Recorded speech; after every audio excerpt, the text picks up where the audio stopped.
The Vascari had not lost a war in 9,000 years. They knew this the way a fish knows water. It was simply true. It was the shape of the universe. Warlord Thesic stood on the command deck of his flagship and looked at the stars. His ship was called the Eternal Spear Asterisk. It was 3 miles long. Its hull was grown from black coral metal, hardened in the heart of a dying sun. 40,000 warriors served on it. Around it floated the rest of the fleet, 200 warships, all of them pointed at the same small blue world. The world was called Earth.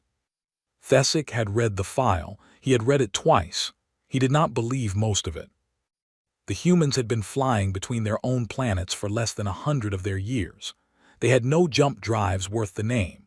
Their weapons threw small chunks of metal and crude light. Their largest warship was smaller than one of Thesic's escort cruisers. By every measure the Vascari used to judge a species, the humans were children. Loud, fast-breeding, soft-shelled children who had wandered too far from their crib. And yet, "Tell me again," Thesic said. His second-in-command, a lean officer named Drovo, lowered his head. 3 scout fleets, Warlord. The Threlek sent the first, 12 ships. None returned. The Makai sent the second, 18 ships, expecting an easy harvest of a young world. None returned. The Council itself sent the third, 40 ships, their best. And 2 returned, Warlord. Both crews mad. One commander cut out his own eyes before he could be questioned. The other only repeated one phrase again and again until he died. Thesic turned. What phrase? Drovo hesitated. They do not stop. The deck was quiet. Outside, the stars did not blink. Thesic let out a low sound that in his species meant amusement. He had ruled fleets for 600 years. He had burned cities on a dozen worlds. He had once held an entire civilization hostage for a century, taking what he wanted when he wanted it. Fear was a tool he used on others. He did not feel it himself. He had forgotten how. Children break their toys when they panic, he said. 3 poorly led fleets stumbled into an unknown world and lost their nerve. That is all this is. I will not lose mine. He looked at Earth again, so small, so blue, a wet little marble spinning in the dark. Begin the approach, he said. We will be in orbit within 1 cycle. I want this finished before the second. The Eternal Spear turned its nose toward the human world, and the fleet turned with it, 200 blades of coral metal sliding through the black. The Vascari had a way of fighting. It had been perfected over 9,000 years, refined in war after war, written into their bones and their training and their machines. They called it the pattern. The pattern was simple, and it was beautiful, and it had never failed. First, you arrived in overwhelming force. You did not sneak. You did not probe. You came with everything all at once, so that the enemy understood in the first moment that resistance was a waste of breath. The Vascari believed wars were won before the first shot. They were won in the mind. The fleet that frightened its enemy into stillness had already won. Second, you struck the centers, not the soldiers. The centers asterisk. The cities, the leaders, the places where a people kept their meaning. You broke the will, not the body. A species that lost its capital and its kings would surrender within days. Every species did. Every species had. Third, you offered terms. Harsh terms, but terms. You let the broken thing live because a living slave world produced more than a dead one. This was not mercy. The Vascari had no word for mercy. It was simply the most efficient end to a war. Arrive, break, offer. 9,000 years. It had never failed. Thesic had run the pattern 81 times. He knew its rhythm the way a musician knows a song. He expected the humans to follow the same notes every other species had followed. Shock, panic, a few brave fools throwing themselves uselessly against his hull, then the dawning understanding, then the begging. He did not expect the humans to be waiting. The fleet dropped out of jump space at the edge of the human system, beyond the orbit of the outermost worlds. This was correct. This was the pattern. You arrived far enough out to be seen, close enough to threaten, and you advanced slowly, letting the enemy watch death come. The sensor officer made a sound, a small one, but on a Vascari command deck where silence was law, even a small sound carried. "Report," Thesic said. "Warlord, there are contacts ahead of us, already in formation." "Show me." The great display lit up, and Thesic, for the first time in a very long time, went still. The humans were there, not scattered, not fleeing, not begging. They sat in a wide arc between the Vascari fleet and their homeworld, hundreds of small ships arranged with a discipline that Thesic had not expected from children. They had known. Somehow they had known the Vascari were coming, and to the hour, and they had come out to meet them in the dark, far from their cities, far from everything the pattern was designed to threaten. You could not break the centers if the enemy met you in the empty between worlds. "They have moved their war away from their homes," Drovo said quietly. "They are protecting the centers by refusing to let us near them." "I can see that," Thesic said. He studied the human ships. They were ugly. There was no other word. The Vascari built ships like blades, like growing things, smooth and dark and elegant. The humans built ships like nothing at all. Boxes, slabs, great ungainly things bristling with crude turrets and exposed machinery, painted in dull grays, scarred and dented and patched. They looked less like warships than like factories that had decided to fly. There was no beauty in them, no art, no fear of being seen as ugly. They looked, Thesic thought, like they had been built to do one thing and nothing else. And then he saw it. At the center of the human line, larger than all the rest, sat a single ship. It was not 3 miles long like the asterisk Eternal Spear asterisk. It was perhaps a third that size. But it sat in the formation the way a mountain sits in a valley, and every other human ship was angled around it, drawing from it, defending it, deferring to it. It was the ugliest thing Thesic had ever seen. A long gray slab of a hull, blunt at both ends, covered in armor plate that had been welded on in layers, scarred black in 100 places where something had hit it and failed to get through.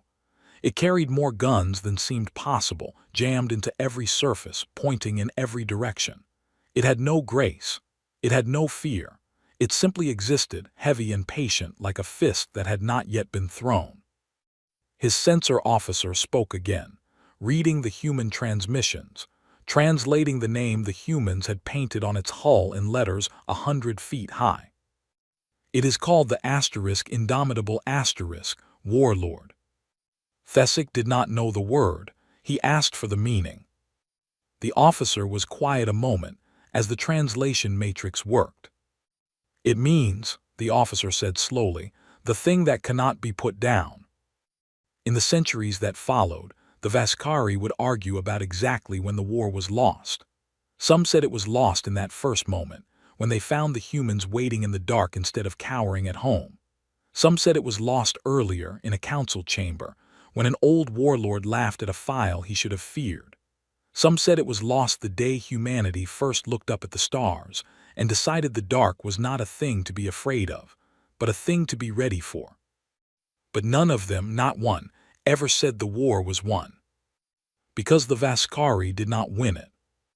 Thesic did what the pattern demanded. He did not flinch.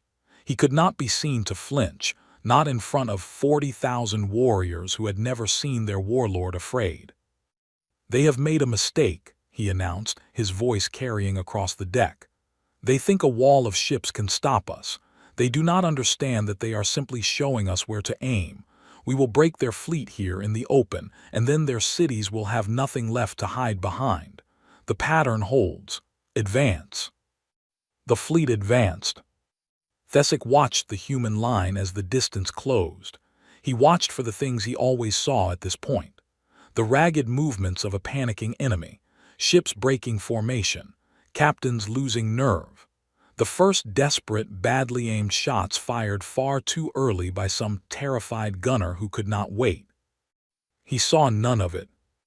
The human line did not move. It did not flinch. It sat in the dark and waited, and the waiting was worse than any attack because it meant the humans were not afraid.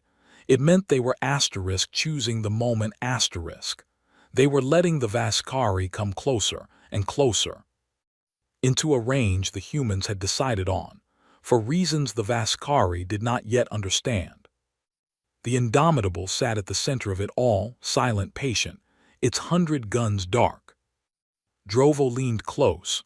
Warlord, they are not transmitting demands. They are not transmitting threats. They are not transmitting anything. Nothing. One signal, Warlord, on an open channel, repeating to us and to their own fleet, the same words over and over. Thesic felt something he had not felt in 600 years. A small cold thing, deep in his chest, that he did not have a name for because he had forgotten it. What words, he said. The translation matrix turned the human sounds into Vascari, and the officer read them aloud, and the words went out across the silent command deck of the Eternal Spear into 40,000 listening ears. Not one step closer to our home, not while one of us still flies, not while the Indomitable still floats. Come and find out what that costs you. Thesic looked at the ugly gray slab of a ship sitting at the heart of the human line, the thing they called the one that cannot be put down, and for the first time in 9,000 years of unbroken Vascari victory, he understood that the file had not been wrong. The humans really did not stop. He had simply refused to believe it. Warlord Drovo said, "Your orders." Thesic opened his mouth, and the Indomitable fired first. The first shot from the Indomitable was not aimed at a ship. It was aimed at the dark between two ships. A long bolt of white fire crossed the empty space and struck nothing, burning out against the void. Thesic almost laughed. A miss. The children could not even shoot straight. Then the second shot came, and the third, and the Eternal Spear's sensor officer made the small sound again, the one that carried. Warlord, they are not missing. They struck nothing. They struck the points between our ships, Warlord, the exact center of every gap in our formation. They are measuring us, marking the spaces, telling us they know where we are not. The officer's voice was thin. They are telling us they know where we will move before we move. Thesic understood then, a thing about the way humans fought. The Vascari fought to frighten. The first shot of a Vascari battle was always aimed at something precious, to break the heart. The humans had fired at nothing. They had wasted 3 shots on empty space, and in doing so they had said, "We are not trying to frighten you. We are simply taking your measure. The frightening comes later." It was not the pattern. It was the opposite of the pattern, and Thesic did not know any other way. "All ships," he said, "fire." 200 Vascari warships opened up at once. It was a thing of terrible beauty. The Vascari fought as a single organism, every gun firing in a rhythm that had been drilled into them across 9,000 years, light and fire crossing the dark in waves, each wave timed to land as the last one faded, so that the enemy was never given a breath, never given a moment of darkness in which to think. Whole worlds had surrendered at the sight of that opening barrage. The sky itself seemed to catch fire. The human line vanished behind a wall of light. Thesic waited for the wreckage. He waited for the broken hulls and the spreading clouds of frozen air and the small bright flashes of dying ships. This was the moment the enemy understood. This was the moment they began to break. The light faded. The human line was still there. Not untouched. Several of the smaller ships were gone, simply gone, scattered into glowing dust. Others were burning, venting, drifting. The humans had been hurt, badly. A fifth of their fleet was gone in a single barrage. But the line had not broken. The ships that remained had pulled in tighter, closing the gaps where their dead had been, and at the center of it the Indomitable sat completely unmarked, its layered armor not even scorched, and it was still firing, slow and steady, one heavy shot at a time, and every shot was landing. Thesic watched one of his cruisers come apart. The Indomitable had fired a single bolt. The bolt had gone through the cruiser's forward armor, through 3 decks, through the reactor, and out the far side, and the cruiser had folded around the wound like paper and died. "One shot, one ship," Warlord Drovo said. "Their flagship, its weapons, they are not like ours." "Explain." "We fire many small shots fast to overwhelm. They fire few shots slow, but each one is," Drovo struggled for the word. "Each one is complete asterisk, Warlord. They are not trying to overwhelm us. Every shot they fire is meant to kill one ship, and it kills one ship. They are not wasting anything. They are simply removing us, one at a time." Thesic looked at the slow, patient rhythm of the asterisk Indomitable's asterisk guns, and understood another thing about humans. The Vascari fought to make the enemy feel that resistance was hopeless. The humans fought to make resistance asterisk expensive asterisk. They were not trying to frighten Thesic out of the system. They were not trying to break his will. They had no interest in his will at all. They were simply going to charge him a price, in ships and warriors, for every mile he came closer to their world, and they were going to keep charging that price until either he stopped paying or they ran out of things to sell. There was no pattern for an enemy who did not care whether you were afraid. "Close the range," Thesic said. "Their flagship is slow. We are faster. Get inside its rhythm. Swarm it. Overwhelm it with numbers. 200 against 1. The fleet surged forward. The thing the Vascari did not understand about the Indomitable was that it had been built by people who expected to lose. Vascari ships were built by a people who had not lost in 9,000 years. They were built to win. They were elegant and deadly, and they assumed in every line of their design that the enemy would break first. They were not built to be hit. They were built to do the hitting. The Indomitable had been built by a people who knew in their bones that they were young and small and outgunned, and that anything that came for them would come bigger and meaner and more numerous than they could match. So the humans had not built a ship to win a fair fight. They had built a ship to survive an unfair one, to be hit over and over and keep firing, to lose every advantage and still be floating when the smoke cleared. Layer upon layer of armor, each layer built to fail so the next could hold. Redundant reactors, so that killing one only made the ship angry. Guns that could be operated by hand if the power failed, by one crewman if the rest were dead. Damage control teams drilled until they could seal a breach in the dark in vacuum with the ship spinning. Every system on the asterisk Indomitable had a backup, and the backup had a backup, and the final backup was always the same: a human being who refused to die quietly. The Vascari swarmed it the way they had swarmed 100 enemy flagships. They came in close, where their numbers told, where one great ship could be pulled down by many small ones, like a beast brought down by a pack. And the Indomitable let them come. Thesic watched it happen and could not look away. His ships closed on the human flagship from every angle, pouring fire into it, and the fire landed. He could see it landing, great flowers of light blooming all across that ugly gray hull. By every rule of war the Vascari knew, the Indomitable should have died 10 times over. It did not die. The armor took the hits and held, and where it failed, the ship simply bled, venting air, venting fire, losing whole sections, and kept fighting. Its guns never stopped.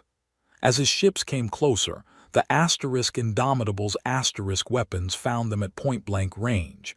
And at point-blank range, a human gun did not just kill a ship, it erased it. And the humans had done something else. As the Vascari swarmed in, the rest of the human fleet, the ugly little boxes and slabs, had closed in around their flagship not to run, but to add their guns to its guns. They had turned the swarm into a trap. The Vascari ships that pressed in close to kill the asterisk Indomitable found themselves surrounded on all sides by humans, caught in a storm of crossfire, and they began to die in numbers. Thesic watched 20 of his ships vanish in the space of a single breath. "Pull back," Drovo said, not to Thesic, to himself, his voice rising. Pull back, it is a trap. The flagship is the bait. Hold the line, Thesic snapped. We do not pull back, we have never pulled back, we are Vascari. But he could hear it now, under his own voice. The cold thing in his chest had a name after all. He had simply not spoken it in 600 years. It was fear. The human transmission came again. On the open channel, the same calm voice, the same calm words, going out to both fleets at once so that every Vascari warrior could hear it. You are in our range now. You came to our home and you crossed into our range. Everything past this line is ours. Welcome to it. And then the Indomitable did the thing that the Vascari would tell stories about for 1,000 years. It stopped firing single shots. For the entire battle so far, the human flagship had fired slowly, one heavy bolt at a time, patient and precise. Thesic had assumed this was its limit. He had assumed the slow rhythm was all the ugly thing could manage. It was not its limit. It had been holding back. It had been waiting for the Vascari to come close, to commit, to crowd in around it where they could not run. Now every gun on the Asterisk Indomitable fired at once. Sky turned white. Not the careful, single shots of before, but everything, the full weight of the ship that could not be put down, unleashed at point-blank range into the heart of the Vascari swarm. Thesic's display did not show him ships dying one at a time anymore. It showed him whole sections of his fleet simply gone asterisk, swept away in a single moment of human fury that had been saved up and held back and spent all at once, on purpose, at the exact moment it would hurt the most. 40 of his ships died in that one barrage. 40. The Eternal Spear shook as debris hammered its hull. Warning lights bloomed across the command deck. And through it all, the Indomitable sat in the center of the storm it had made, scarred and burning and venting, and absolutely, completely, refusing to die. Drovo had gone silent. The whole command deck had gone silent. Thesic stared at the display, at the wreckage of 40 warships, at the ugly gray ship still floating at the center of the human line, still firing, slower now, back to its patient single shots, as if it had simply cleared its throat and would now continue the conversation. He understood, finally, the thing the mad survivor had tried to tell the council, the thing he had laughed at. It was not that the humans were stronger. They were not. Ship for ship, the Vascari were stronger.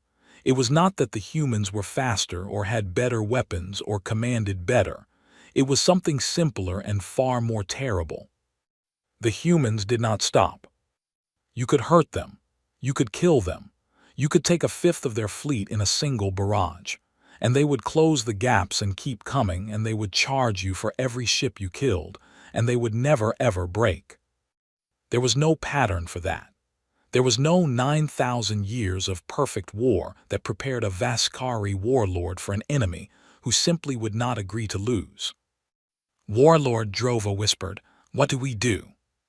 Thesic looked at the Asterisk Indomitable. And the Indomitable Asterisk, slow and patient and unstoppable, turned its blunt gray nose directly toward the Asterisk Eternal Spear Asterisk, and began, for the first time, to advance. Inside the Asterisk Indomitable Asterisk, a woman named Captain Esh Marrow stood on a command deck that did not look anything like Thesic's. Thesic's deck was clean, quiet, built for one mind to command many. Esh's deck was loud and crowded and human. 40 people worked in close quarters, shouting numbers, sealing leaks, passing tools, eating when they could, sleeping in shifts at their stations. The air smelled of metal and sweat and burnt wiring. Somewhere below, a damaged team was singing while they worked, a low, ugly marching song, because singing kept the fear out and the hands steady. Esh had not slept in 2 days. Her ship had taken 400 direct hits and was still flying. She did not think of this as remarkable. She thought of it as the bare minimum the Indomitable was built for. "Forward batteries holding," her gunnery chief called. "We lost number 6 turret, fires contained, crews out, everything else green." "Push us forward," Esh said. "Right at their big one, the 3-mile monster. That's the head. We cut off the head, the rest of them lose their nerve. Ma'am, that's straight into the heart of their fleet. I know what it is, Ash said. Push us forward. She did not say the other thing she was thinking, which was that the Indomitable did not have the fuel or the air or the armor left to fight a long battle, and that her best chance, maybe her only chance, was to ram the entire war straight down the throat of the enemy commander before her ship finally died. The humans had not come out here to win cleanly. They had come out here to make absolutely certain that no Vascari ship ever reached Earth, and if that meant the Indomitable burned, then it would burn pointed at the biggest enemy in the sky. Send the fleet our heading, Ash said. Tell them form behind us. We're opening a road. Thesic watched the human formation change and did not understand it at first. The humans were not spreading out to surround him. They were not pulling back to defend their world. They were doing something that made no sense by the pattern, no sense by any war the Vascari had ever fought. They were forming a spear. The Indomitable was the point of it. The rest of the human fleet, what was left of it, fell in behind the great gray ship in a long, narrow column, every ship adding its guns to the front, and the whole formation drove forward in a single line aimed directly at the Eternal Spear *. They were going to try to cut through 200 warships to reach one. They were going to try to drive a single spear through the middle of the entire Vascari fleet to kill its head. It was madness. It was suicide. The human ships would be fired on from every side as they passed. They would be torn apart. And Thesic understood with a sick certainty that it did not matter, because the humans had already decided they did not need to survive. They only needed to reach him. If the Indomitable died with its guns buried in the Eternal Spear *, the humans would count that a victory. They were not fighting to live. They were fighting to make sure he did not. They mean to ram us, Drovo said. They mean worse than that, Thesic said quietly. They mean to trade their flagship for ours, their captain for me, and they think it is a good trade. He looked around his command deck at the warriors who had served him for centuries, who had never seen him lose, who were watching him now to see what a Vascari warlord did when the pattern failed. He did not know. There was nothing in 9,000 years that told him. The human spear hit the Vascari fleet, and the Vascari fleet did what it had always done. It closed in. It swarmed. From every direction, Thesic's ships poured fire into the long human column, and the human ships began to die. But here was the thing the Vascari learned in those terrible minutes about the way humans had built their war. The human ships died facing forward. Not one of them turned to run. Not one of them broke from the column to save itself. As each human ship was hit and began to fail, its captain pushed it forward into the Vascari fire, spending the last of its engines and the last of its guns to clear a little more of the road for the ships behind it. They died like a wall falling forward. And every human ship that died had taken Vascari ships with it, because the humans had built their ships to keep killing even as they died, weapons firing on dead man triggers, reactors set to burst at the moment of death and take the nearest enemy with them. The Vascari were not fighting ships. They were fighting a thing that got more dangerous as it died. And at the front of it all, soaking up fire that would have shattered 10 Vascari cruisers, came the Indomitable *. It did not die. It would not die. It bled and it burned and it lost whole sections of itself, and it kept coming, slow and patient and unstoppable, its guns clearing a path through the fleet, driving straight for the Eternal Spear *. Warlord, Drovo said. His voice had changed. It was very quiet now, very calm, the calm of a warrior who has accepted the shape of things. We can still win this.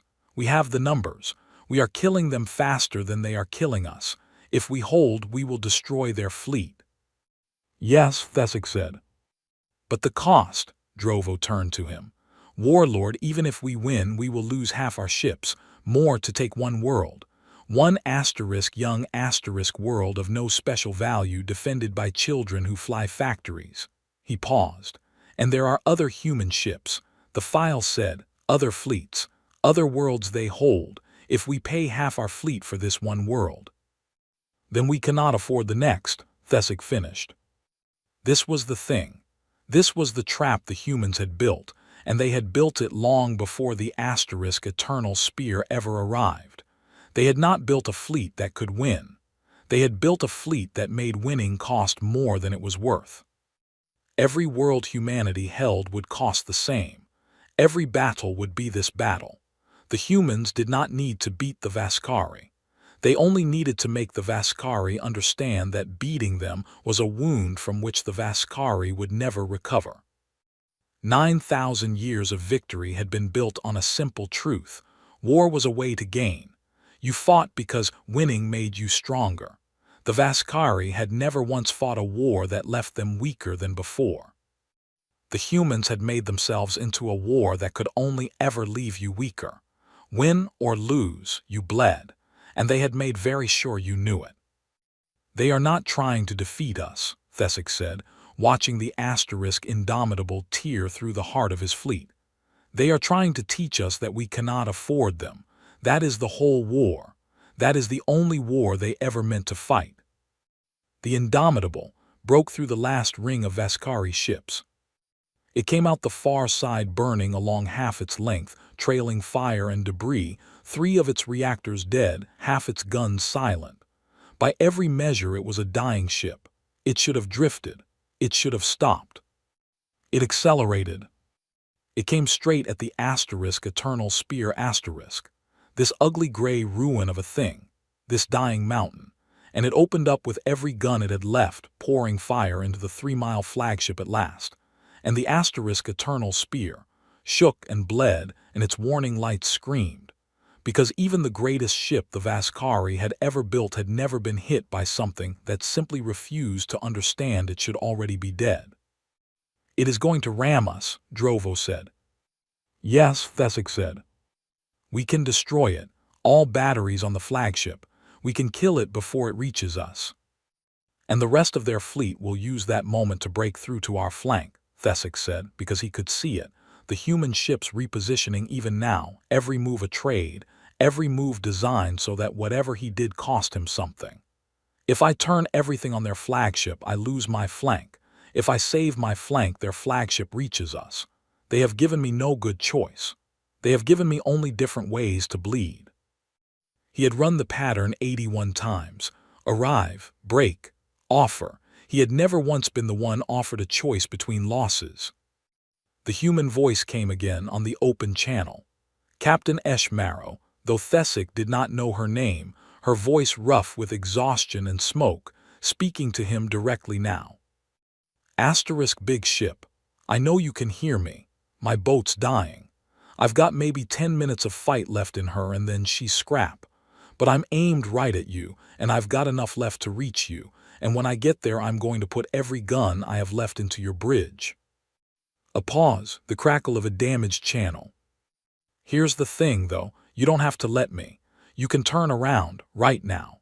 You can take your fleet and go home and tell whoever sent you that Earth costs too much. That's the deal. That's the only deal. You leave and you live, and we go back to building more ships exactly like this one for the next time somebody decides we look easy. Another pause. Or you can come finish it, and maybe you win, and maybe you take Earth, but you'll take it with half a fleet and you'll know, every Vaskari left alive will know what one of our ships costs you, and we've got a lot more ships. Your move, big ship. The channel went quiet. The Indomitable kept coming, burning, dying, unstoppable, dead set on the eternal spear . And Warlord Thesic, who had not lost a war in 9,000 years, who had forgotten the name of fear until an hour ago, stood on his command deck and understood that, for the first time in the history of his people, the question was not how do we win . The question was how much does winning cost, and can we survive paying it? He had no answer in the pattern. So he had to find one himself. Thesic stood very still while his fleet burned around him.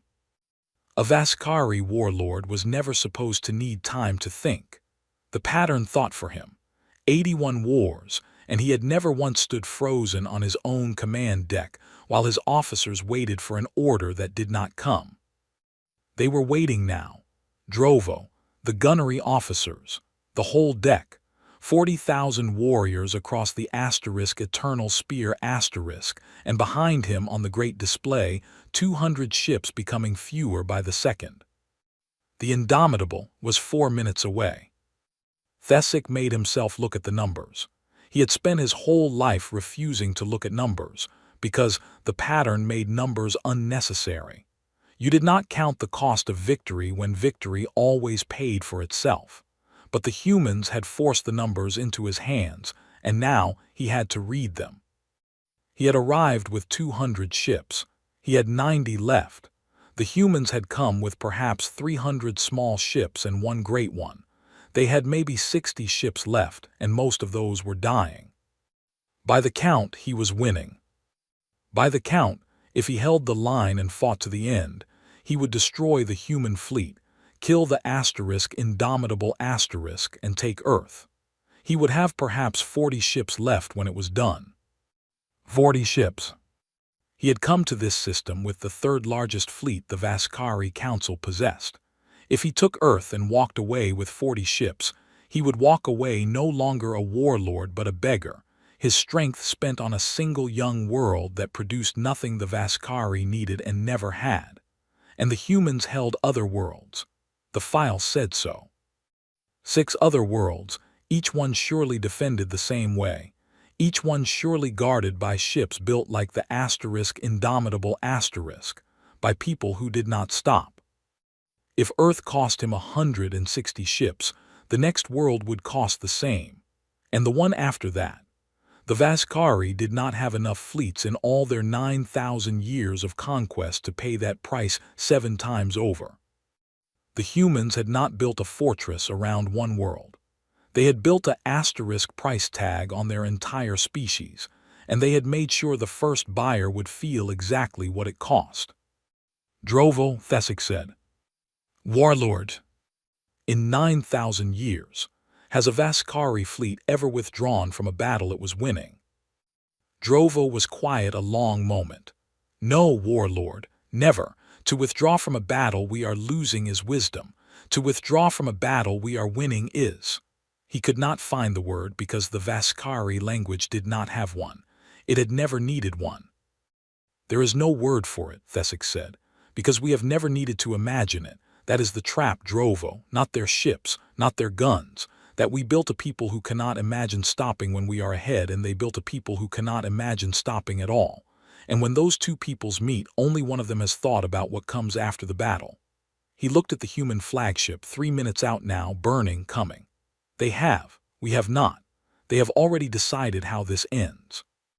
We are still pretending it is a battle.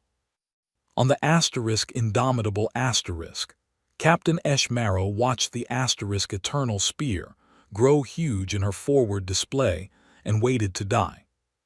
She was not afraid exactly. She had passed fear 2 days ago, somewhere around the 300th hit. What was left was something colder and clearer, a kind of total focus. The same thing her damaged teams felt when they sealed a breach in vacuum without thinking about the vacuum. There was only the next thing to do, and then the next, and the Eternal Spear was the last next thing, and she was going to do it. 2 minutes to contact, her helmsman said. He was 19. He had not been afraid either, not visibly, the entire battle. Esh did not know if that was courage or shock and had decided it did not matter. All remaining batteries, Esh said. On my mark, everything we have left into their bridge section. We don't pull the ship away, we drive in. If we're going through them, not past them. She put a hand on the cold metal of the command rail. The Indomitable shuddered under her, dying by degrees and still flying, still aimed, still hers. It's been an honor, every one of you. Now let's send them a bill they'll never stop paying. Captain, the comms officer said suddenly. Captain, the big ship, the enemy flagship, it's what? It's transmitting, open channel to us, and to its own fleet. Esh looked at the asterisk eternal spear asterisk, 90 seconds away. "Put it through," she said. Thessic's voice went out across two fleets, in his own tongue and in the human tongue both, because he wanted no possibility of being misunderstood. He spoke slowly. He chose each word. He was, in that moment, doing a thing no Vaskari warlord had ever done, and he found that the words came hard, like stones pulled from frozen ground. "This is Warlord Thessic of the asterisk eternal spear asterisk. I speak to the human fleet, and I speak to my own." A pause. "I have fought 81 wars. I have not lost one. I came to this world believing it would be the 82nd. I was taught, as all my people are taught, that war is a thing you do to grow stronger, that a victory which leaves you weaker is not a victory at all, but a wound that wears the face of one." His voice did not shake. He would not let it shake. "By the count, I am winning this battle. By the count, if I hold, I will destroy your fleet and take your world. And I will leave this system with 40 ships, having spent the strength of generations on a single world I did not need, while 6 more of your worlds wait, each one ready to charge me the same price." The Indomitable was 60 seconds out. It did not slow. "You have not built a fleet to defeat me," Thessic said. "You have built a fleet to bankrupt me, and you have succeeded because you have made me do a thing my people have never done in 9,000 years. You have made me count." He closed his eyes. "I will not pay your price." On the asterisk Indomitable asterisk, no one breathed. "All ships of my fleet," Thessic said, and now his voice was no longer speaking to the humans but to his own warriors, 90 ships full of beings who had never once heard their warlord say what he said next. "Cease fire. Reverse course. We are withdrawing from this system." The command deck of the asterisk Eternal Spear erupted.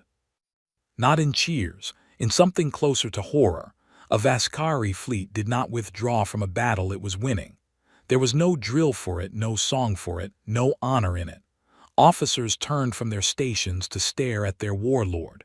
Drovo stood frozen. "Warlord," Drovo said, "our warriors will not understand. The council will not understand. To withdraw while winning, they will say you have shamed 9,000 years." "Then let them say it," Thessic said. "Let them say Thessic was the first warlord in 9,000 years to look at a victory and see the wound inside it. Let them say Thessic was the coward who saved the fleet that 81 warlords before him would have spent on a wet little world that gave us nothing." He opened his eyes. "Or let them sit where I sit and look at what I am looking at and find a better answer. I have searched the whole of the pattern, Drovo. There is no answer in it. The pattern was built by people who never met an enemy who refused to lose. We have met one now, and the only victory left to us is the one where we are still strong enough to go home." The Eternal Spear began to turn. Slowly, hugely, the 3-mile flagship swung its nose away from Earth, away from the asterisk Indomitable, away from the battle it was winning, and the 90 surviving ships of the Vaskari fleet turned with it, ceasing fire, falling into a withdrawal formation that none of them had ever practiced because none of them had ever needed it. The Indomitable was 40 seconds from contact when the enemy flagship turned away. Eshmaro watched the 3-mile ship show her its flank, watched the whole Vaskari fleet stop firing and begin to pull back toward the edge of the system, and for 1 full second she did not believe it. She had built her whole mind around dying in the next 40 seconds. She had let go of everything that came after. To suddenly have an asterisk after asterisk again was almost more than she could hold. "Captain," her helmsman said, they're leaving. They're actually leaving." "Hold our course," Esh said. Her voice was steady. She did not know how. "Don't fire, don't change anything. If this is a trick, I want us still aimed at his head when it springs." It was not a trick. The Vaskari fleet withdrew. Ship by ship, it gathered at the edge of the system, and then, in a single coordinated flash of jumplight, 200 ships worth of 9,000 years of unbroken victory folded up and vanished into the dark, and the system was quiet, and Earth still turned, blue and small and whole, behind the burning wreck of the fleet that had refused to let anything reach it. The asterisk Indomitable drifted to a stop in the empty space where the asterisk Eternal Spear had been. For a long moment, no one on the command deck said anything. The damaged team stopped singing. The shouting stopped. There was only the tick and groan of a wounded ship and 40 exhausted human beings slowly understanding that they were going to live. Then someone laughed. Just one person, somewhere in the back, a short disbelieving bark of a laugh, and then another. And then the whole deck was making the strange, broken sound of people who had been certain they were going to die and now, impossibly, were not. Marrow did not laugh. She stood at the command rail of her dying ship and looked at the empty place where the largest warship she had ever seen had chosen, of its own will, to turn around. "He counted," she said quietly to no one. "Ma'am," the helmsman said. "Their commander, he did the math." She let out a long breath. "We didn't beat him. We were never going to beat him. We just made absolutely sure that beating us would cost him everything he had, and he was smart enough to add it up." She shook her head slowly. "Took an alien warlord with 9,000 years of winning behind him to do the one thing none of our enemies ever do. He looked at the price, and he walked away." The asterisk Indomitable floated in the dark above Earth, scarred and burning and broken and absolutely, completely unbeaten. It had not won. It had simply, as built, refused to be put down. And in the end, that had been enough. The Vascari Council did not take the news well. Thesic stood before them in the great stone chamber where warlords had reported their victories for 9,000 years, and he watched the old ones on their high seats lean toward each other and hiss. There were 12 of them, the oldest and most decorated beings of his species, and between them they had conquered more worlds than Thesic could name. Not one of them had ever ordered a withdrawal from a battle they were winning. The very idea was a thing they had no place to put. "You had 90 ships," said the eldest, a warlord named Casson, who had been old when Thesic was young. 90 ships against a beaten enemy. You were winning, and you turned around." "Yes," Thesic said. "You shamed 9,000 years." "I saved a fleet," Thesic said. "I will let the council decide which of those two things matters more, but before it decides, I would ask the council a single question." The chamber went quiet. Warlords did not ask the council questions. They reported. They obeyed. But Thesic had already done the unthinkable once, and he found that the second time was easier. "How many fleets do we have?" Thesic said. "That are larger than the one I took to Earth." Silence. "2," Casson said at last. "You commanded the third largest. There are 2 greater." "2," Thesic repeated. "And the humans hold 7 worlds that we know of, each one defended as Earth was defended, each one guarded by ships built as the asterisk Indomitable was built. I spent half my fleet to fail to take one of those worlds. If I had pressed on, I would have spent it all." He looked around the chamber at the 12 oldest warriors of his people. "We have 3 fleets, honored ones. The humans have 7 worlds, and the will to defend every one of them to the last ship, and the patience to build more ships the moment the battle ends. I ask the council to do the thing I did at Earth. I ask the council to count." No one answered him. Because there was no answer.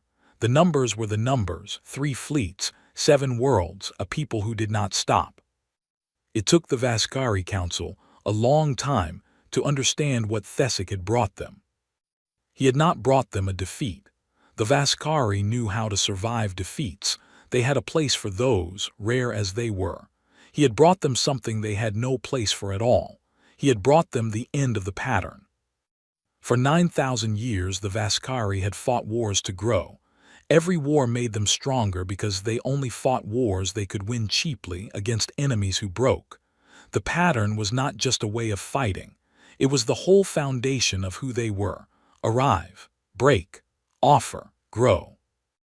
And the humans had built deliberately and patiently a thing the pattern could not eat, not a stronger enemy, a more expensive asterisk one, An enemy that could not be broken and would not be offered terms, that did not care whether you frightened it, that would charge you in blood for every step and then rebuild itself and wait for you to come back and try again.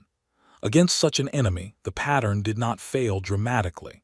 It simply stopped making sense. Every victory was a wound. Growth ran backward.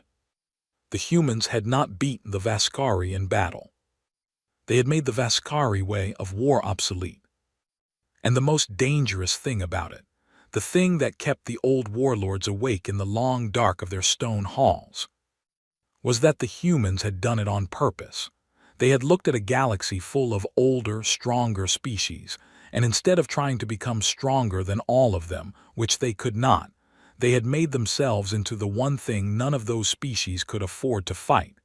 They had not built a sword. They had built a price. It was, Kesson admitted at last, in the quiet of his own thoughts, the most intelligent strategy he had encountered in 9,000 years, and it had come from children who flew factories. They did not go back to Earth. The Council never said so openly. No order was ever written, no decree ever read in the Great Stone Chamber, because to write it down would be to admit out loud that the Vaskari had chosen not to take a world they could have taken, and the Old Ones could not yet bring themselves to say that. But the orders to ready the other two fleets quietly never came. The plans to return to the human worlds quietly went into drawers and stayed there. The Vaskari, who had not stopped expanding in 9,000 years, simply, quietly stopped. And other species noticed. The Threlak noticed. The Makai noticed. All the old conquering peoples of that part of the galaxy, who had watched the Vaskari take world after world for 9,000 years and had never dared stand against them, noticed that the Vaskari had gone to Earth with 200 ships and come back with 90, and had not gone back. They drew the obvious conclusion. They began, very carefully, to leave the humans alone. And then they began, even more carefully, to wonder whether the human way of building ships might be a thing worth learning. The galaxy did not change all at once. It changed the way a tide turns slowly and then altogether. But it changed.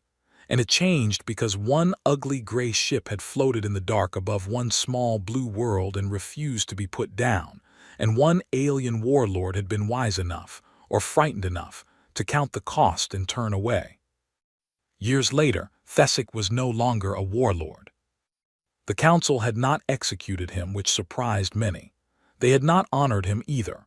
They had simply, quietly, taken his fleet and given him a posting at the edge of Vaskari space, a quiet station watching the dark, the kind of posting given to those the council did not know what to do with. It suited him. He had grown tired of the Great Stone Chamber and the Old Ones who could not count. He spent his time studying humans. He read everything the Vaskari had on them, which was little, and then he found ways to learn more, trading quietly with the species that had begun to trade with Earth. He learned their history. He learned about a planet that had spent its whole existence at war with itself, 1,000 small bloody wars, none of which any side had ever truly won, until the humans had grown so used to enemies who would not break that they had stopped expecting anyone to break at all. He learned that the humans had never fought a war to grow stronger. They had only ever fought wars to survive, and a people who fights only to survive learns very different lessons than a people who fights only to win. He learned, eventually, the name of the captain of the Indomitable Esh Marrow. He learned that she had survived, that her ship had been towed home and rebuilt, scar by scar, and that the humans had not scrapped it but kept it and built more like it, exactly like it, just as she had promised. And once, near the end of his long life, Thesic sent a message. It was not an official message. The Vaskari and the humans had no formal contact, no treaty, no ambassadors. It was simply a transmission, sent quietly from a forgotten station at the edge of Vaskari space, aimed at a human relay in the human tongue from one old soldier to another. It said, "This is Thesic, who commanded the Eternal Spear at Earth. I do not know if you still live, Captain. I hope you do. I have spent the years since that day learning your people, and I have come to understand that you did not beat us in battle. You beat us in something older and deeper than battle. You made us count, and we had never learned how, and the lesson cost us 9,000 years of certainty. I do not write to threaten you. I am old, and I command nothing now but a quiet station and my own thoughts. I write only to say this. In all my 81 wars, I broke 100 peoples who believed they could not be broken. You are the only enemy I ever met who simply refused to agree that breaking was possible. I have thought often about why that was. I believe it is because your people learned long ago a thing my people forgot. You learned that the point of war is not to win. The point of war is to still be standing when it ends. We forgot that because we always won. You never forgot it because you so rarely did. Tell your people, Captain, that an old Vaskari warlord salutes the ugliest ship he ever saw and the bravest, and that he is glad, though it shamed 9,000 years of his kind, that he turned away. I do not think the galaxy would have been better for our winning. I think it is better for your standing. Live well. Build more ships. There will always be someone who decides you look easy. There always is. He did not expect a reply. It was the kind of message one sent into the dark, not to be answered, but simply to be true. But a reply came. It came many days later, from the human relay, in the human tongue, short and rough and unmistakably the voice of a soldier who had grown old herself.